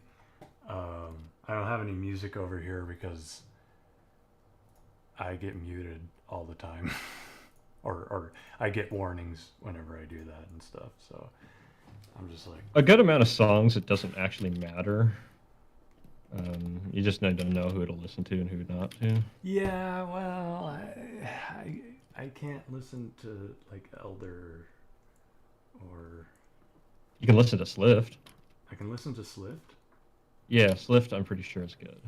I can double check that, but I've listened to Slift, and a little thing will come up, and it'll be like, oh, this is copyrighted music, but it's still green, and what that means is that it doesn't actually affect the channel. It's just Slift. saying, oh, You guys are so cool. yeah. We love your music.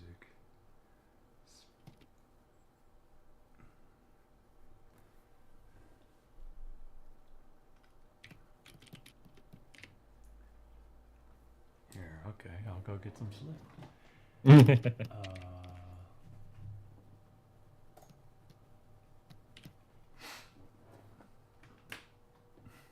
What about alien weaponry? No idea. You're gonna have to double check that. You can check like who they go by. If it's DistroKid, like that's pretty much guaranteed to be good, I think, because that's like really independent. If it's Orchard, Orchard Entertainment or whatever it's called, chances are it'll get dinged because that's Elder. You talking about like their publisher or whatever it's called. I almost think they're themselves, or maybe it's Napalm. Napalm? Yeah, I'm not sure. Orchard is Sony, so. Would be, I'm pretty sure Napalm, or because Napalm is like Dragon Force was originally with Napalm. Yeah. These guys might be indie.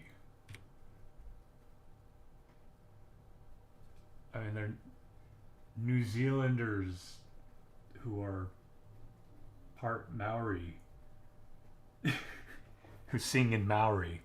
So, like, they might.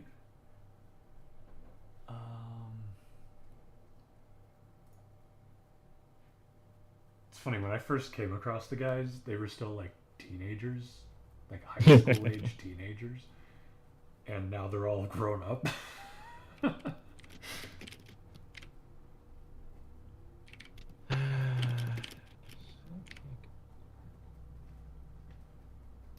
Singing, Evele says singing in Maori is tight. Yeah, no, it's because you mentioned that you did metal music, right? Did I hear that right? Yeah, pretty sure that they do metal. I thought I heard her say she did metal music.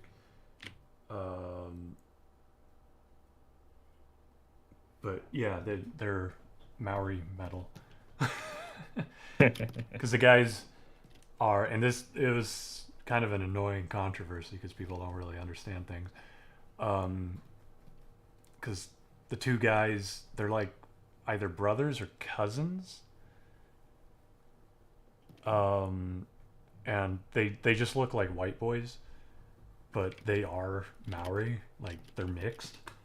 And one of the music videos was shot on their ancestral land, like that they had access to because they are descended from that tribe.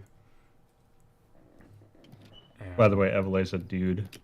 He just has the girl's name for his band, he says. Sorry. Sorry. Oh, sorry, bro.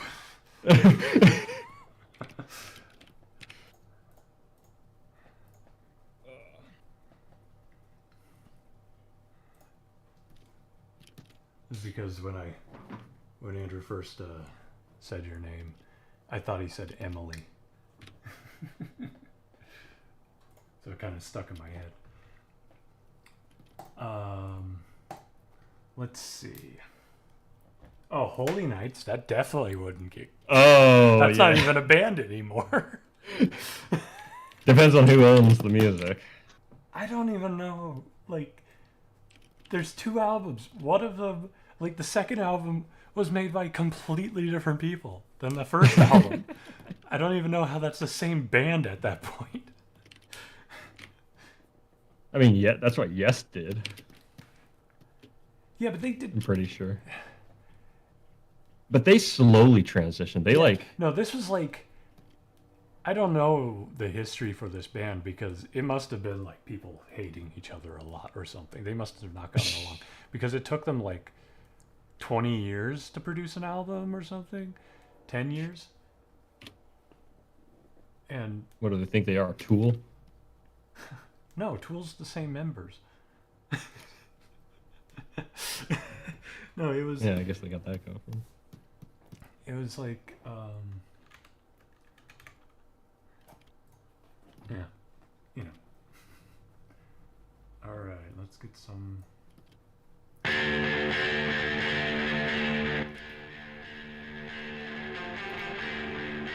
want it to compete with you too much. All right, there's some Swift for y'all. What are you just listening to them on? I just pushed for it.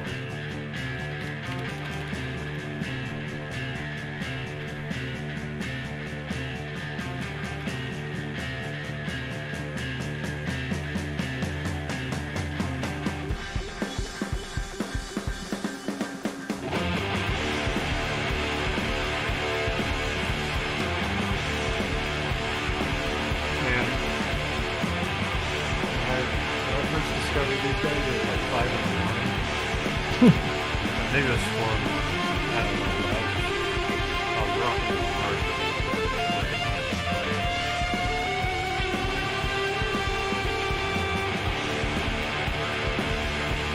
Hour of Swift. 123.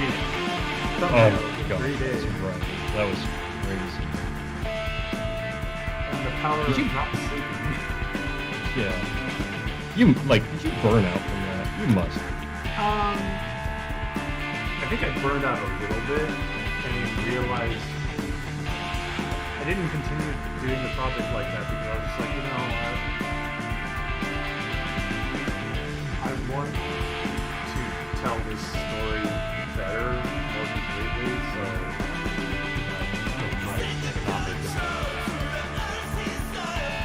Yeah, comics take that. Yeah, the cool looking S is still there, Taxi. That's gonna stay in the margin deals forever.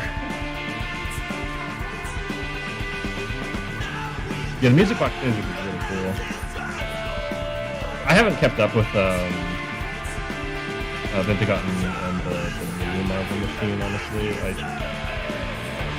got kind of funny with the development of that project. I get where he was coming from in terms of like wanting it to work and just that, but like, I don't know, when he started obsessing over Elon Musk and self-help books, I don't know, I think it kind of lost what really got me into the project in the first place, so I just didn't keep up. Yeah,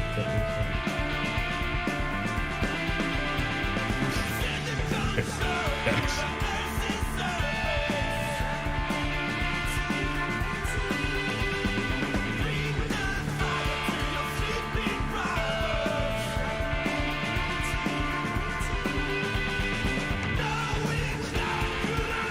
Hey, so long as it doesn't touch the bottom line, what are you doing?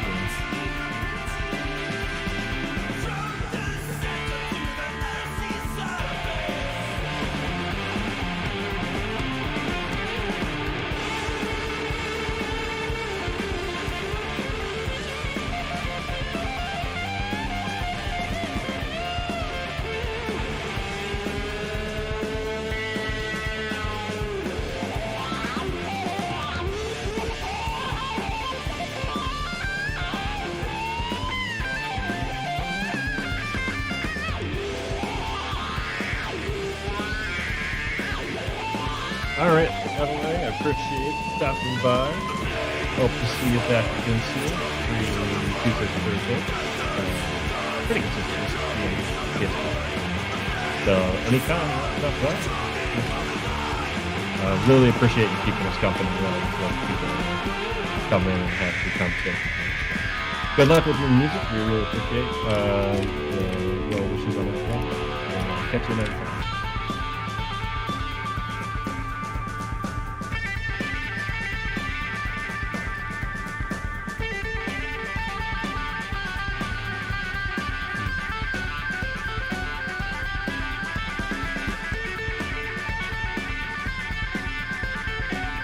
We're actually getting close to that. 15 minutes or so. I'm still doing color on this red page. I've been really pushing the post for really fun. I'm tired.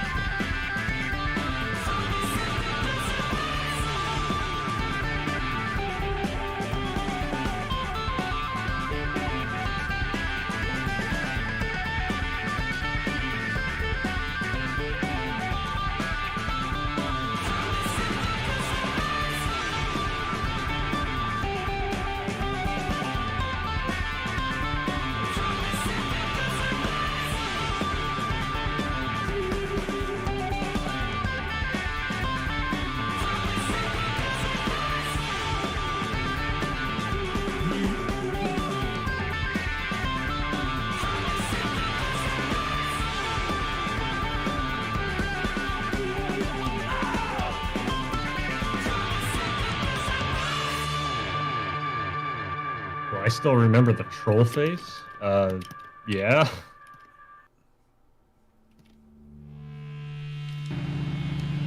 That's what I look like in real life.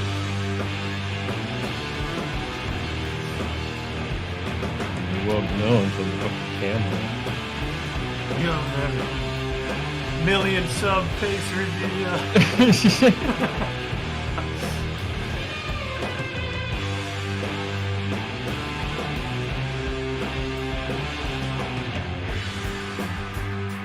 15 sub face review. I have more than 50 subs. 50 sub 50 face review. Yeah, I don't got 50 subs. I'm still working towards 100.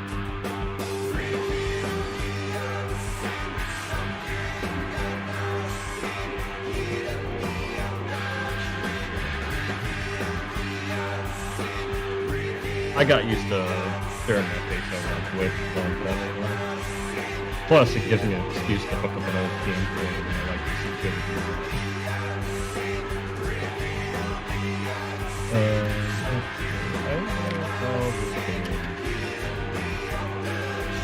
This one,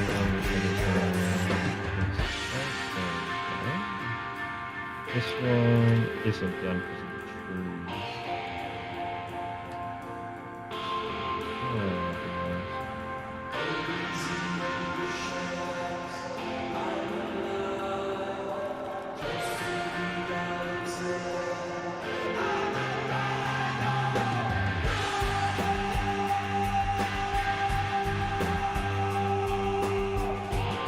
Oh, okay. I was like, hey, I don't think I've heard this song. What song? Unseen. Oh yeah, it just came out. Yeah, I was like, this is good. This is different.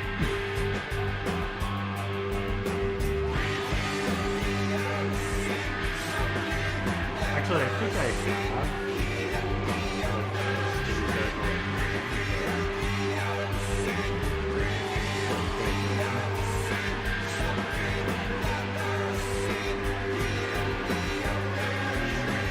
Yeah, Taxi, no, this was a really active stream chat this session. Oh, we had 3 whole people.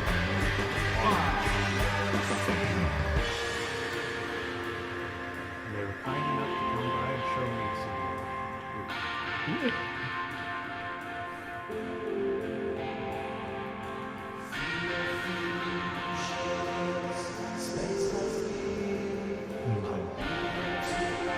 This should be.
Bears. I love this song.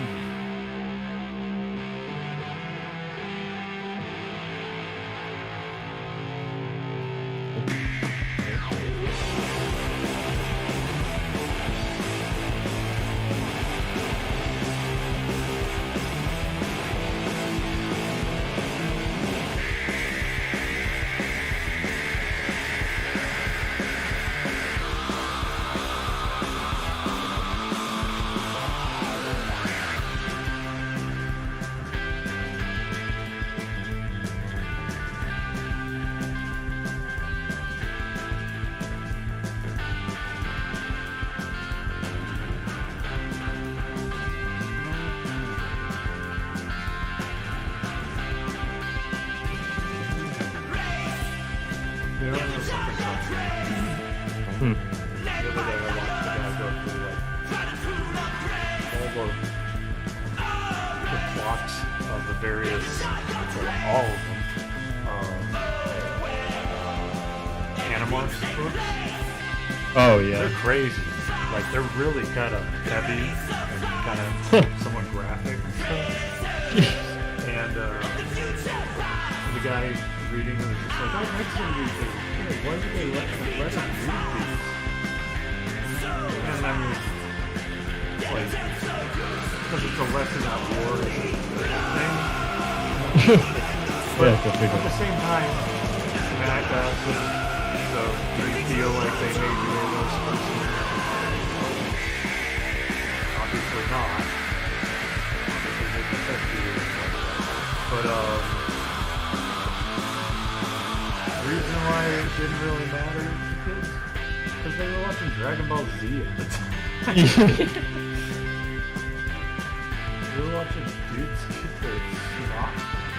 I watched Gohan's neck get broken with a fish. I'm supposed to be horrified by something I might have read. I didn't read it once, but I think. I don't think Kevin did, but I think Kevin's friend Christmas. Yeah.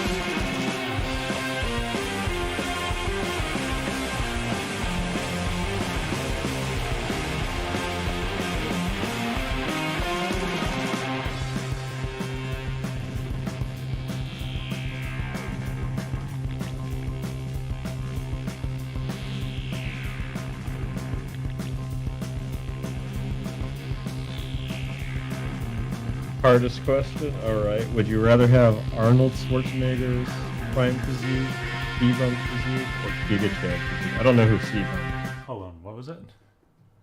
Would you rather have Arnold Schwarzenegger's prime physique, C-Bum's physique, or Giga Chad's physique? Truth be told, none, because all of those require an extensive amount of steroids, I'm gonna say. Not Arnold's physique, not as much. Not as much. They weren't using steroids as ridiculously as to nowadays. that degree, yeah. Nowadays it's like, good grief, yeah.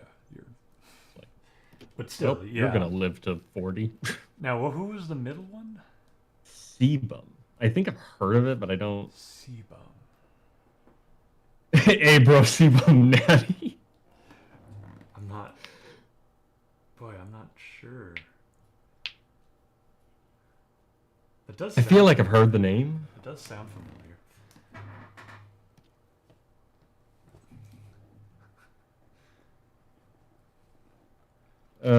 This is done. Yeah, all those guys are probably about as natty as the guy I'm illustrating right now. Actually, I don't even know. This guy's not even a character or anything. I'm just practicing.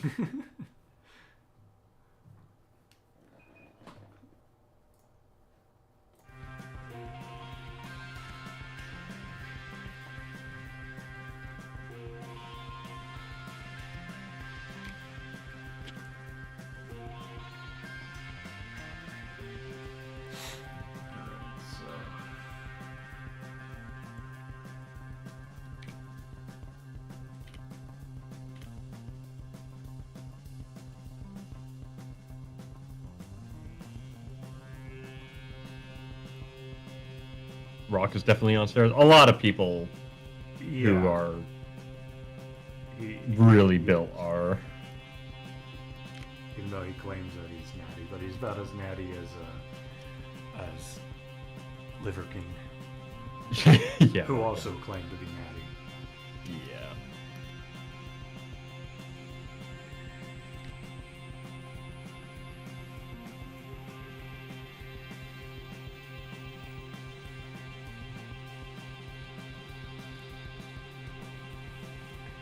In order to get a physique that that's like really big and looks like you're flexing your muscles the entire time, yeah, you pretty much need to be on steroids.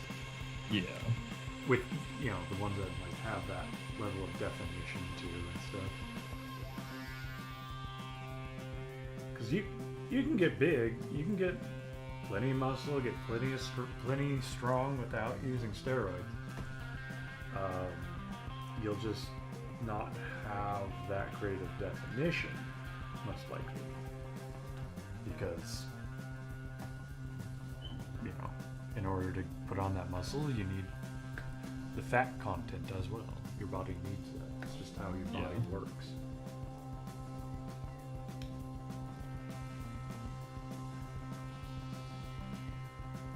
Which I appreciate that look a lot more. It is a cool look.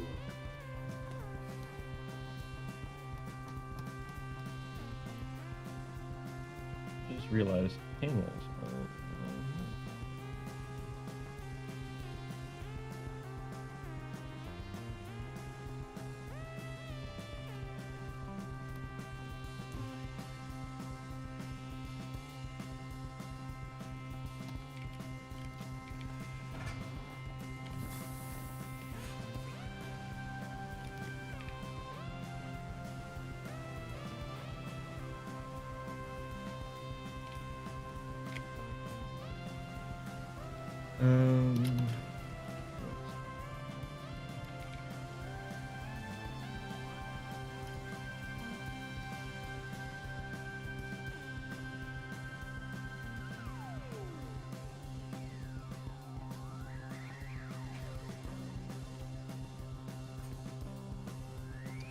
Favorite medieval weapon based on looks.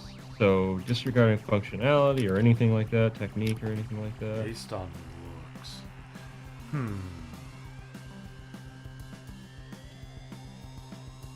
Boy. Based on looks. Pole arms look pretty cool.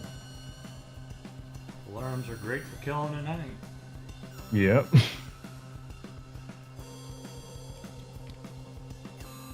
Warhammers look pretty cool. Actual, Polish warhammers and those things. Yeah. Those are pretty sick. I like halberds. Yeah, ever since I saw Fire and Ice, I had more of an appreciation for axes. So. True. I love that you've seen that movie now. Yeah. No, that's a fun one. That's a fun one to watch because it is really unique. It is. You got two. You got two incredible factors there. You got Bakshi and you got Frazetta together. It's an interesting combination.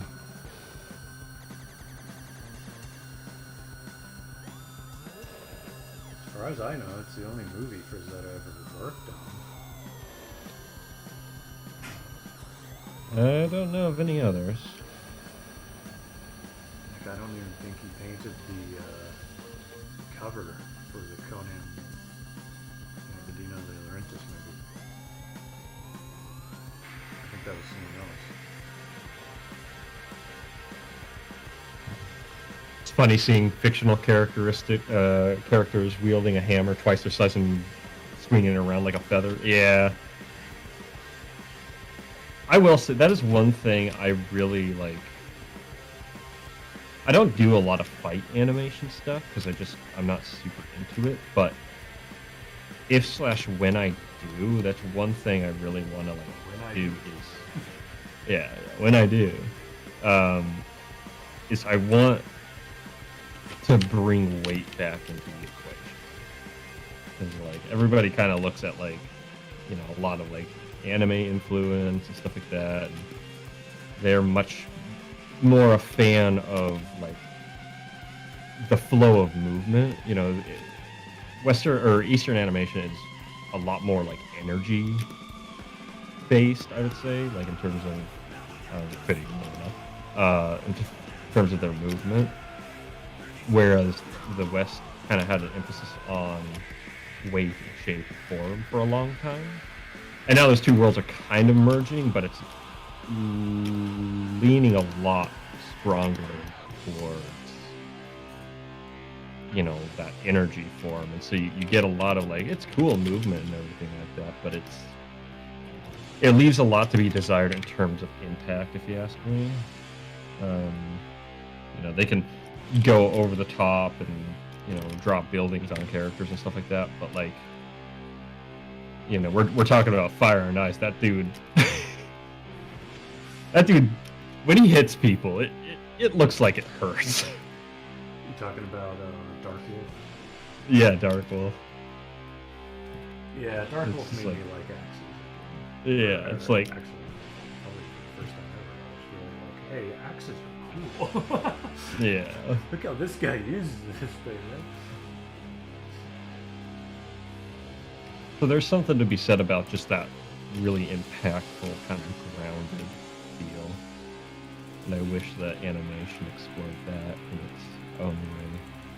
Because like obviously, you know, animation excels at exaggeration, but you could still definitely exaggerate other aspects of combat rather than just speed or energy or, you know, the flash in the pan kind of stuff.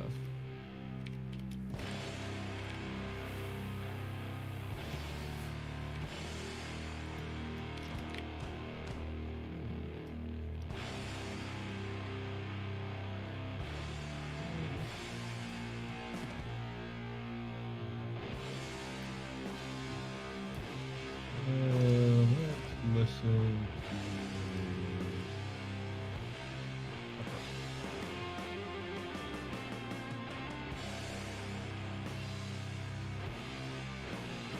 to... Wrapping up soon? We can go for a little bit longer. Probably gonna wrap up soon. I'll probably do just... working until I finish this, Yeah. whether that's on screen. I'm actually just gonna go through and double check. I think for the most part, everything, all the other colors are done. This will be. Oh.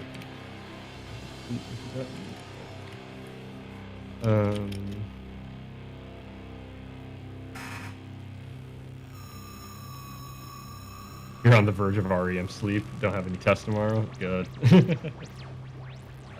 Probably gonna wrap it up here then. All night. Yeah, I don't think there's anything else.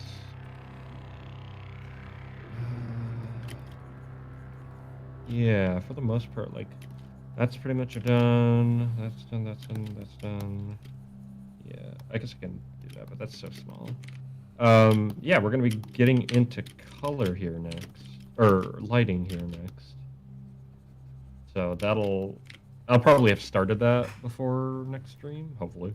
But yeah, I think that's base color pretty much done. Pretty much done.